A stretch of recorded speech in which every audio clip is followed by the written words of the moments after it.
Ellen Majeski here, lifeoffreedomteachers.com. I wanted to talk to you today about having a J.O.B. Having a J.O.B. means living just over broke. Because when you work a regular job, you work from paycheck to paycheck, always wondering if you're going to be able to make your bills. At least that's how it was for me. I was a teacher, and even though I had worked for 34 years, I was still not sure if I could make my bills every month.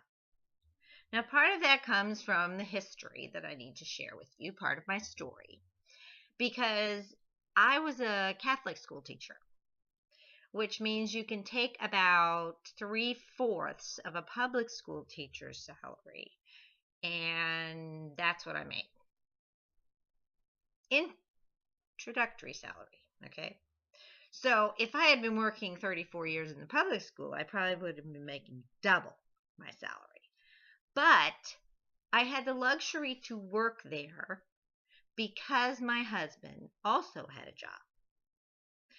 And between the two of us, we were working just a little bit more over broke. So I always looked at my teaching as my mission in life, as my vocation in life, because it was my purpose.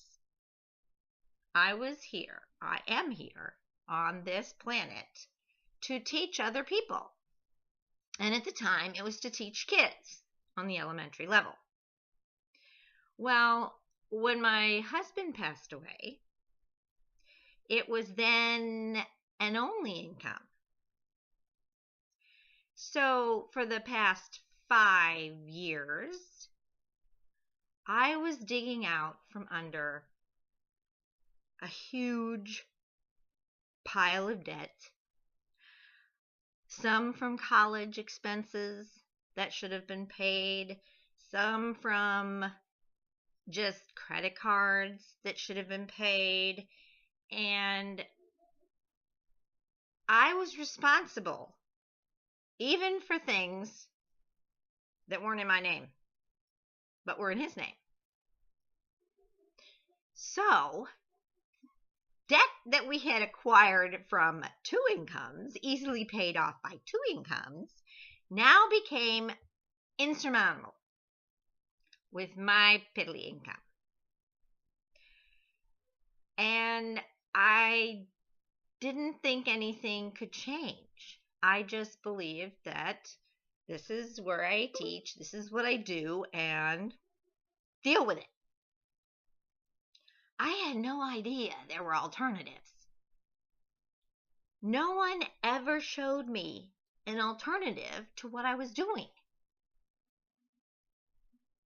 And it was a really, really hard road by myself. My kids were grown. They were trying to be supportive. But you know what? It's not the same thing. I really had no one I could really lean on other than one of my friends. And there are some things that you just don't want to tell even a really good friend. So, for the last 5 years, I was working full-time, teaching, loved my job. I was great. Put me in a classroom with my 20-something first graders, and life is great. But then I would have to face the reality of being able to pay my mortgage, pay for my bills, my light bill, my power, whatever. And each paycheck I would think, oh goodness, it's finally payday. And that euphoria would last about 10 minutes. Because as soon as I paid my bills, I would let out a huge sigh. But it wasn't a sigh because I felt good. It was a sigh that, thank goodness now, I've met my bills and my credit score can start to go up because, believe it or not, it takes about 5 years for your credit score to change. It really does. Been there. So then, unfortunately, the administration at our school changed over. And someone who was not used to being in a Catholic school at all, but was used to being in the public sector, came on in and charged in and tried to rearrange everything like a public school.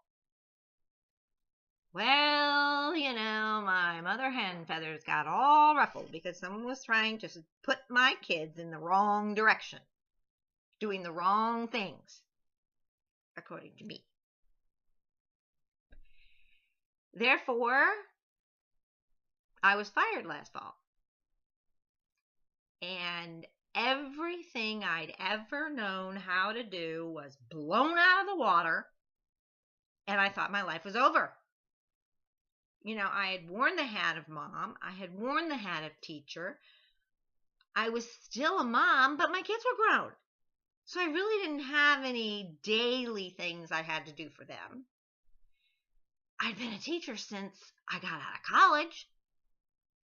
And all of a sudden, I'm not.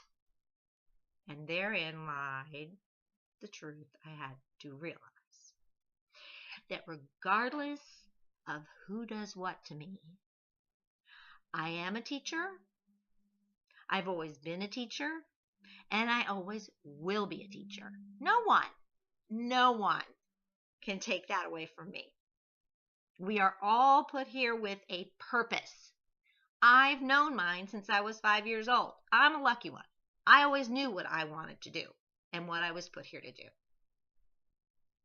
And when I got fired, I thought, no, I can't even do that. Well, of course I can. Just instead of having a classroom in a building, now I have a classroom of the world.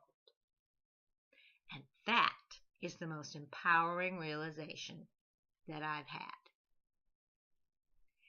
And the things that I know that are true, the things that I know are happening in the universe, the things that I know other people need to be tuned into are things that I can share.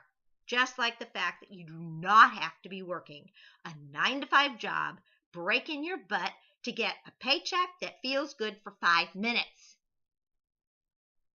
That's ridiculous. Where is the joy and the passion in life? We were not created to be miserable. That is ridiculous. And if anybody's ever told you that, they're lying. We were created to connect with other people, to find joy in other people, to live our purpose, and to serve other people doing what we love. Whether that's working out, whether that's playing somewhere, whether it's surfing, whether it's boating, whether it's gardening, whatever. Mine's teaching. But we are supposed to be able to pursue that love. And if anybody's keeping you from it, it's you. You need to realize there is another avenue. I didn't realize it. You do not have to go to work every morning for someone else. You don't have to set your alarm and hate Mondays. Every day can be Saturday. It's really kind of cool. You can go wherever you want. You can do whatever you want, as long as you can take your computer. It's an amazing realization of freedom. So if you found this interesting, if I tickled your fancy bone at all about maybe finding some hope and fun in your life, because you deserve it, click the link below or enter your name in your email. Talk to you later.